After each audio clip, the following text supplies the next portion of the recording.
اذیت کی تیسری پیشن گوئی۔ مقدس متی کی انجیل اس کا 20 باب 17 تا 19 آیات تک۔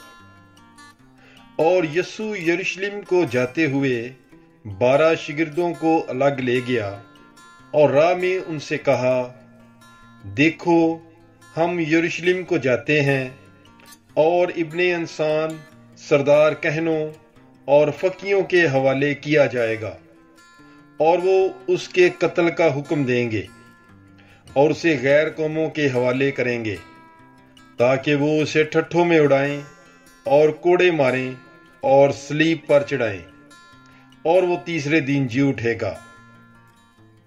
پاک کلام کے پڑھے اور سنے جانے پر خداوند کی برکت ہو۔